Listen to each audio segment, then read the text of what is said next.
Olá a todos, bem-vindos à disciplina de circuitos de radiofrequência. Eu sou o professor Daniel Urquiza, esse é o meu e-mail. Essa é a segunda aula do curso e nessa aula esses aqui serão os assuntos que nós iremos tratar, né? Primeiramente nós vamos falar um pouquinho sobre a caracterização do espectro radioelétrico, então no que consiste o espectro de RF, quais são as suas bandas e classificações de forma sucinta. Depois nós vamos falar um pouquinho sobre limitações dos componentes em frequências de RF de microondas, ou seja, né, alguns componentes de elementos de parâmetros concentrados, eles apresentam algumas limitações quando eles operam em altas frequências, e a gente vai discutir um pouquinho disso. E essa aula consiste principalmente de uma revisão de assuntos que vão ser essenciais para esse curso. Então, nós vamos fazer uma revisão da teoria eletromagnética desde as equações de Maxwell, passando por campos eletromagnéticos harmônicos, falar um pouquinho da equação de Helmholtz e da equação de onda, vetor de Poynting e dos fenômenos de reflexão e refração. Então, essa parte, a partir do tópico 1.3 até 1.7, se trata de revisão. Bom, falando um pouco sobre a propagação de ondas eletromagnéticas, né, existem duas possibilidades aí de propagação. Então, a onda eletromagnética vai se propagar de forma guiada, que está ilustrado no diagrama acima, né, onde normalmente você tem um transmissor, um meio confinado ou guiado e um receptor, ou essa onda eletromagnética vai se propagar no meio aberto, no espaço livre, né, desde uma antena que está no transmissor até uma antena que está no receptor, dentro do espaço livre. Então, em radiofrequência, né, as maiores distâncias que um sinal que pode estar transmitindo informação em frequências de RF ou microondas vai se propagar, as maiores distâncias vão ser propagadas no espaço livre, né, ondas irradiadas em um meio aberto a partir de uma antena até outra, né? Ao contrário do que aconteceria, por exemplo, em comunicações ópticas, onde a gente sabe que a luz, né, que é a onda eletromagnética que é utilizada para transmitir informação nesse caso, se propaga em meios confinados, a dizer, a fibra óptica, né, as fibras ópticas. Então, aqui, quando a gente fala de ondas de radiofrequência, né, e de microondas, a gente já vai falar um pouquinho sobre essas classificações. Predominantemente a onda vai se propagar no espaço livre e em alguns trechos, né, por exemplo, dentro de um circuito CI ou dentro de um circuito, ou em algumas situações como trechos mais curtos de cabo coaxial, por exemplo, né, ou dentro de um circuito feito numa placa de microstrip ou de um circuito integrado. Nessas situações a onda vai se propagar em um meio confinado, de um componente até outro, né? Então é importante a gente ter em mente essas duas distinções aqui, ok? Então, predominante, a propagação vai se dar aqui, né, no que se trata dessa disciplina, no espaço livre, mas quando a gente está falando do circuito em si, né, vão haver trechos ou distâncias em que a onda eletromagnética vai se propagar dentro de linhas de transmissão. Então, até por isso é importante a gente revisar um pouquinho os conceitos de modos, né, modos guiados e assim por diante. Falando um pouco mais, né, das características associadas a esses dois tipos de propagação em meios guiados e em meios abertos, né. Nos meios confinados, as ondas guiadas possuem as seguintes características, né? A velocidade de propagação e outras características da onda eletromagnética vão depender da geometria e das características físicas do meio. Então, para ficar mais concreto, vamos pensar num cabo coaxial, né? E se você tem uma onda se propagando dentro, um sinal elétrico se propagando dentro de um cabo coaxial, a velocidade de fase e as outras velocidades aí que importam, velocidade de grupo, elas vão depender, por exemplo, da geometria, né, do diâmetro interno e externo dos condutores do cabo coaxial, da permissividade do dielétrico que compõe esse cabo coaxial, e os diferentes modos que vão existir nesse cabo coaxial vão depender dessas características físicas, né? Então, nesse caso, né, em meios confinados, você tem um maior conhecimento das características do meio em que a onda se propaga, porque, né, um meio guiado, voltando ao exemplo do cabo coaxial, né, você sabe qual que é a seção reta do cabo coaxial e ela se mantém ao longo da distância, da longitude do cabo coaxial por todo o seu comprimento, né? Então você pode utilizar métodos determinísticos, por exemplo, você pode utilizar simulações de software baseadas no método de diferenças finitas ou elementos finitos ou algum tipo de cálculo analítico para calcular como é que a onda vai se comportar ao longo da propagação de forma determinística mesmo. Então você pode prever com mais facilidade os resultados, como é que vai ser essa propagação da onda. Por outro lado, né, se você está falando da propagação de onda em meios abertos, né, desde a antena do transmissor até a antena do receptor, você tem características de propagação que podem variar ao longo do tempo, inclusive, né, os obstáculos, os veículos e as coisas podem se mover e as características de propagação podem se modificar, inclusive, em função do tempo. Então você tem, por consequência, um menor conhecimento das características do meio de propagação e precisa recorrer a métodos estatísticos e empíricos, né, suscetíveis à interferência para conhecer, né, como é que vai se dar essa propagação. Então você, em geral, tem maior dificuldade na predição dos resultados, tá? Mas nessa disciplina nós vamos focar principalmente em circuitos de radiofrequência, né? Então a gente vai falar de dispositivos de RF e das linhas de transmissão e guias de onda utilizados para conectar esses dispositivos. Então nós vamos estar focados principalmente nessa parte aqui, no que diz respeito à propagação, nessa disciplina, mas é importante ter em mente que existem as duas possibilidades de propagação aí. Bom, o espectro de radiofrequência ele é classificado aí de acordo com diferentes classificações. Então você tem, por exemplo, né, VHF, HF, MF, LF e assim por diante, né? Então VHF é Very High Frequency, UHF Ultra High Frequency, SHF Super High Frequency, IHF Extremely High Frequency. Então você tem esse tipo de classificação. No geral, para a gente se situar, essa faixa aqui que vai de 300 MHz até 300 GB, né, compreende UHF, SHF e IHF, normalmente ela é referida como sendo a faixa de microondas, né, então frequências mais altas do espectro, né. VHF, então quando você vai abaixo de gigahertz, né, de 300 MHz abaixo, já normalmente é uma faixa que a gente não associa a esse nome. A gente trata simplesmente como radiofrequência. Aqui você tem, né, inclusive essas frequências muito baixas aqui correspondendo às frequências que o som se propaga, né, frequências de áudio, frequências intermediárias de radiofrequência, e então a gente tem essa denominação. Uma outra forma de classificar o espectro é nas bandas, né?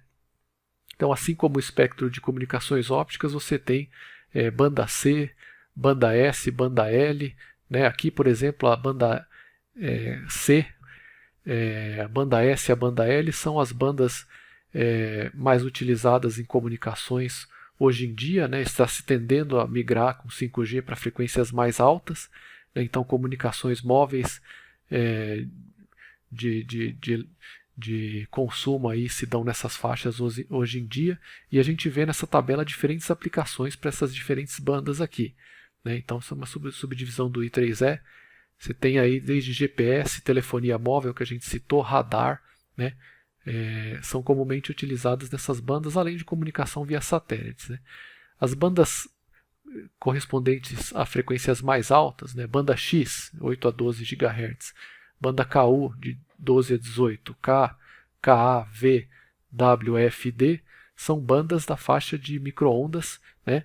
Em que a gente pode citar aí que você tem uma série de aplicações aí, como comunicação via satélite, observações astronômicas. Então diferentes fenômenos de astronomia são observados com telescópios que, no lugar de utilizar a luz, utilizam ondas de radiofrequência, ondas de microondas nessa faixa do espectro, né, acima de 10 GHz, vamos colocar assim, nessa faixa de bandas, e outras diferentes aplicações. E é importante a gente citar, né, que na faixa aí de 30 e poucos GHz e também de 60, se está prevendo a implementação da tecnologia de 5G, já está em vias de ser implementada aí, né, correspondendo a frequências mais altas aí também. Então a tendência é se migrar para frequências mais altas, mas é importante a gente saber, né, Wi-Fi, por exemplo, está nessa faixa aqui, outras frequências de comunicação de RF utilizadas hoje em dia.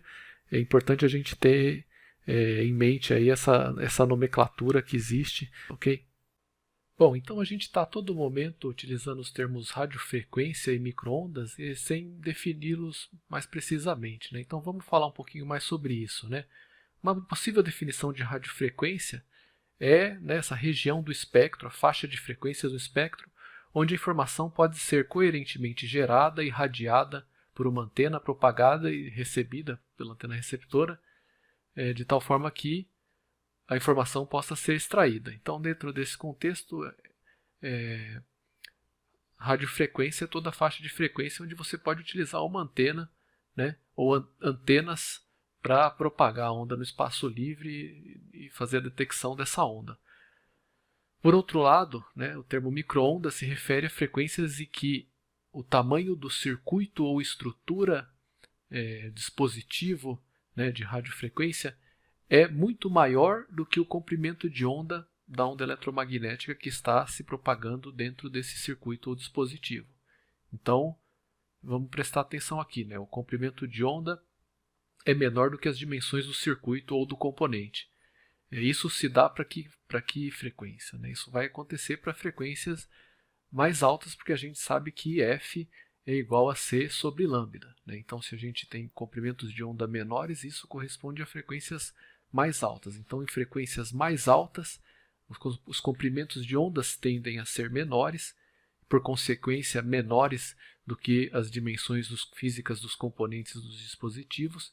E, como a gente vai ver, você tende a ter outro tipo de comportamento, né, das ondas se propagando dentro dos dispositivos nessa faixa, e por consequência eles se denomina essa faixa de microondas, tá? Então se caracteriza aí, né, como regra geral aí, né, se você tem dimensões da estrutura até 20 vezes, 10 ou 20 vezes maior que o comprimento de onda, você diz que está operando na faixa de microondas, ok?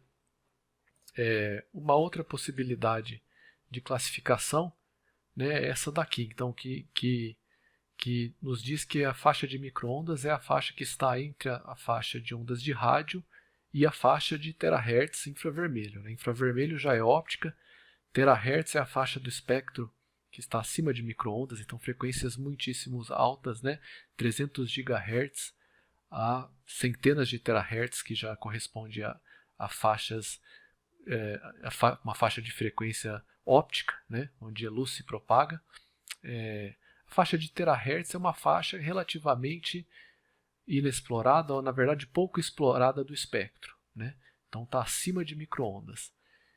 E a faixa de ondas de rádio, né, vai desde frequências de áudio, né, 3 kHz, até centenas de megahertz. Então você tem ondas de rádio nessa faixa de frequência. Essa faixa intermediária que compreende UHF, VHF e SHF é a faixa de microondas. Então na faixa de poucos a dezenas de gigahertz, a gente chegando até poucas centenas de gigahertz, você tem microondas. Então 300 MHz a 300 GHz, e essa faixa intermediária aí tem essas características que a gente mencionou. Então, lógico, nesse curso a gente não vai tratar de terahertz, né? Mas RF, de forma geral, compreendendo ondas de rádio e microondas, é o que a gente vai tratar aqui em termos dos dispositivos que nós vamos contemplar, né?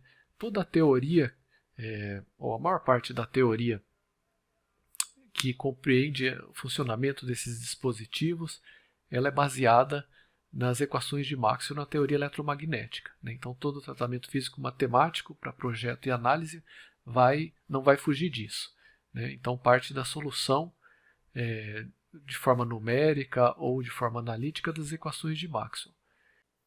Bom, em termos do comportamento dos dispositivos, você pode tratá-los de duas formas dependendo da frequência, né?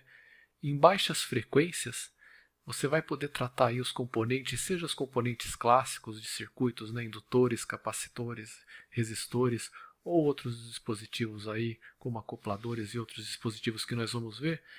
Você pode tratá-lo como elementos de parâmetros concentrados, né? Isso vai se dar quando o comprimento de onda, né, for maior do que as dimensões físicas do circuito. Então, por exemplo, o indutor, o capacitor, você vai poder tratar como sendo puramente um elemento indutivo ou capacitivo. Tá? Então isso vai acontecer para baixas frequências. Por outro lado, se esses dispositivos estão operando em frequências mais altas, né, você tem que tratá-los como elementos de parâmetros distribuídos. Né? Então você vai falar aí em termos de resistências, indutâncias e capacitâncias por unidade de comprimento ao longo do dispositivo ou ao longo da linha de transmissão, né? Isso vai se dar a partir de certas frequências onde, né, o comprimento de onda passa a se tornar menor do que as dimensões físicas dos componentes ou dispositivos. Então, nesse caso, né, se trata de parâmetros distribuídos, de novo, né, resistências, indutâncias, capacitâncias por unidade de comprimento, e a teoria convencional de circuito ela precisa ser complementada e ela sozinha não dá conta da análise desses dispositivos. Então, até por isso, algumas coisas que nós vamos ver nessa disciplina, né, como coeficientes de reflexão, parâmetros de espalhamentos e coisas do gênero, precisam ser utilizadas para tratar as ondas de tensão e corrente quando se está falando de frequências mais altas, comprimentos de ondas menores, e a gente tem que tratar os dispositivos como elementos de parâmetros distribuídos. Tá? Então, nesse caso, fica mais evidente, né, ou é mais pronunciado os efeitos parasitários em cada um dos componentes. Então, se a gente está falando de uma resistência, de um resistor, né, ela vai ter uma capacitância parasitária ou uma indutância parasitária e assim por diante. Isso se dá quando você trabalha em frequências mais altas, né, de forma mais pronunciada. Então, a teoria clássica de circuito, se a gente for fazer uma breve revisão aqui, né, você tem a definição de indutância. Se você tem um fio ou enrolamento, né, em um indutor ideal, a diferença de potencial vai estar relacionada pela corrente por essa equação aqui, V igual a LD e DT, que a gente já está acostumado a tratar. Se a gente está falando de uma corrente harmônica que se comporta de forma cossenoidal, como essa descrita aqui com uma fase inicial, né, a indutância dada em Henrys, você pode substituir essa corrente harmônica na equação original e você vai perceber que a tensão que é induzida nos terminais do indutor para essa corrente, ela vai estar defasada de 90 graus com relação à própria corrente, né? Na verdade, ela vai estar adiantada de π/2 em relação à corrente, por decorrência disso. E a gente pode definir aqui, né, a reatância indutiva como sendo ωL ou 2πf vezes a indutância L. Tá? Então, isso é uma revisão bem sucinta aí, do comportamento de um elemento indutivo. De forma similar, um elemento capacitivo, a corrente vai estar relacionada pela tensão através dessa equação. Então, I igual a CdV dt. Se a gente tiver uma corrente da mesma forma que harmônica, né, cossenoidal com uma fase inicial φ, a gente pode substituir isso de volta nessa equação, integrar ambos os lados e obter a tensão, e a gente vai perceber que a tensão vai estar atrasada de π/2 ou 90 graus com relação à corrente nesse caso. Tá? Então, uma característica aí de um capacitor com uma capacitância C dada em farads, e você pode definir a reatância capacitiva como 1/ωc. Okay? A impedância capacitiva seria 1/jωc, a reatância capacitiva é 1/ωc. Então, se você está trabalhando com elementos de parâmetros concentrados em baixas frequências, né, uma indutância ou uma capacitância podem ser suficientes para caracterizar um indutor ou um capacitor.